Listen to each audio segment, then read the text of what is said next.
Recipe রান্না করব, একদম সিম্পল কিন্তু খেতে দুর্দান্ত। আপনি রুটি ভাতের সাথে সব কিছুর সাথে এটা ভালো লাগবে। তো একদম সিম্পল পদ্ধতিতে রান্না করব। তো আমার সব কেটে নিয়েছি। লাগবে পেঁয়াজ, কড়াইশুঁটি, আদা রসুন বাটা, টমেটো, কাঁচা লঙ্কা আর পালং শাক। তো আমি পালং শাকটাকে আগে একটু ধুয়ে নিয়ে কেটে নেব। পালং শাকটাকে আমি কেটে নেব।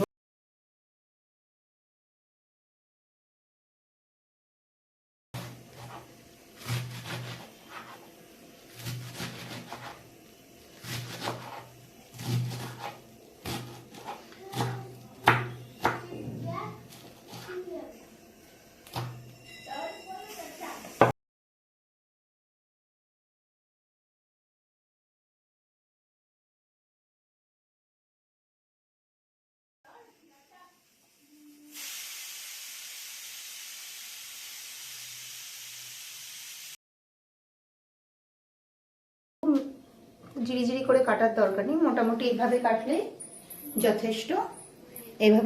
যথেষ্ট। চলুন এবার রান্না করা যাক। আমার কড়াই গরম হয়ে গেছে, ওর মধ্যে আমি দিয়ে দেব 2 চামচ মতন তেল। আমি সর্ষের তেল ব্যবহার করছি, আপনারা চাইলে সাদা তেলও ব্যবহার করতে পারেন, কিন্তু সর্ষের তেলে টেস্টটা ভালো আসে।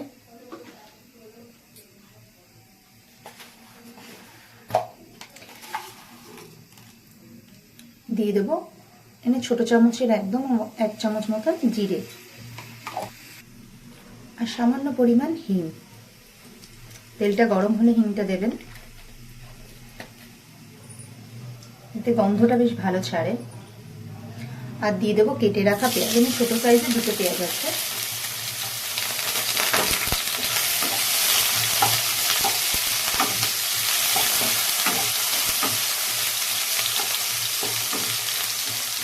পেঁয়াজটা নরম হওয়া অবধি একটু ভেজে নেব আমি।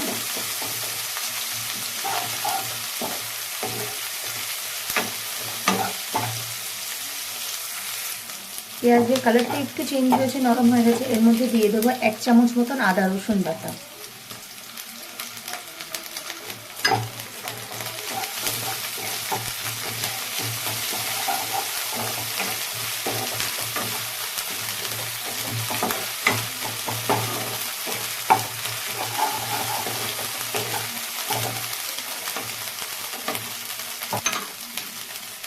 আর সাথে দিয়ে দেবো একটা টমেটো কাটা।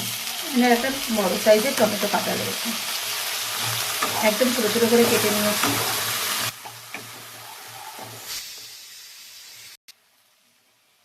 এবার এর মধ্যে আমি অ্যাড করব হলুদের গুঁড়ো ছোটো চামচের 1 চামচ, জিরের গুঁড়ো ছোটো চামচের 1 চামচ, লঙ্কার গুঁড়ো, স্বাদ মতো নুন আর ধনের গুঁড়ো সবই 1 চামচ আছে ছোটো চামচের, আমি একসাথে দিয়ে দেব। আর মশলাটাকেও আমি কিছুক্ষণ ভেজে নেব, 1-2 মিনিট ভাজলেই হবে।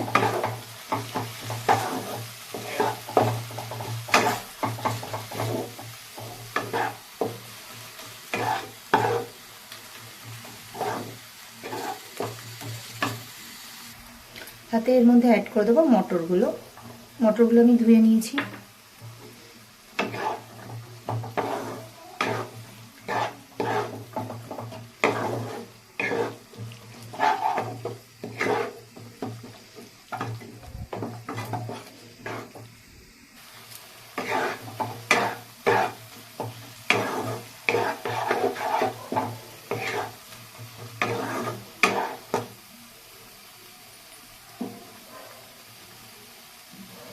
সাথে আমি 2টো কাঁচা লঙ্কা দিয়ে দিলাম।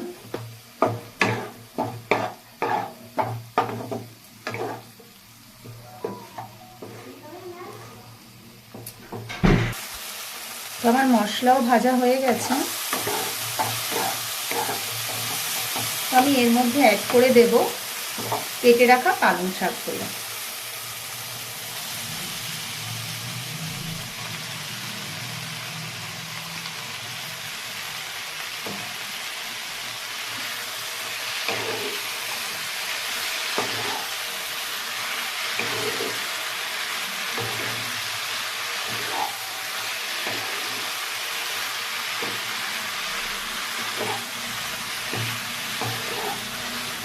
আপনারা বললে বিশ্বাস করবেন না, এত সুন্দর হয় এটা খেতে।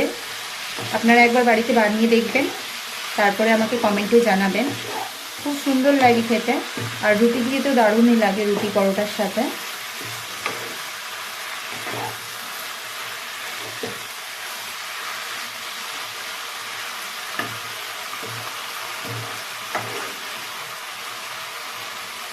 তবে এটাকে 2 মিনিট ঢাকা দিয়ে সেদ্ধ করে নেবো শাকটাকে।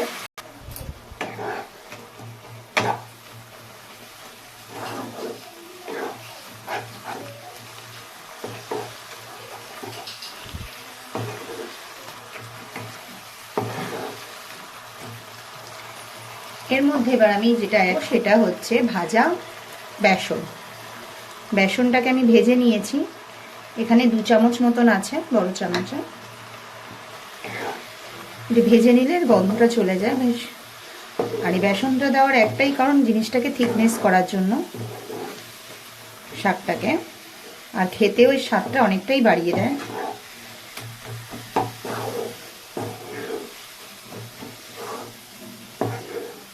দেখতেই পাচ্ছেন দেওয়ার সাথে সাথে একদম শুকিয়ে গেছে, টেনে নিয়েছে একদম।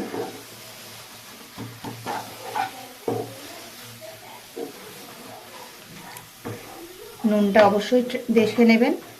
আর আমি দেবো এর মধ্যে এখন সামান্য পরিমাণ একটু চিনি, সামান্য একটু চিনি। চিনিটা অপশনাল, আপনারা দিতেও পারেন, নাও দিতে পারেন।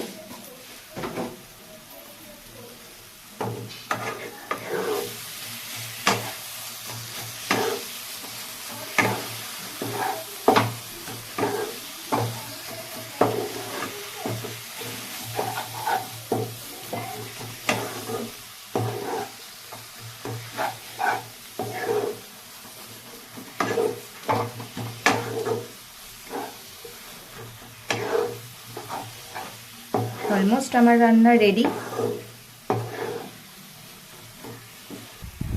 আমার হয়ে গেছে, আমি এবার নামিয়ে নেব গরম গরম সার্ভ করার জন্য। তো আমার গরম গরম রুটির সাথে সার্ভ করার জন্য একদম রেডি।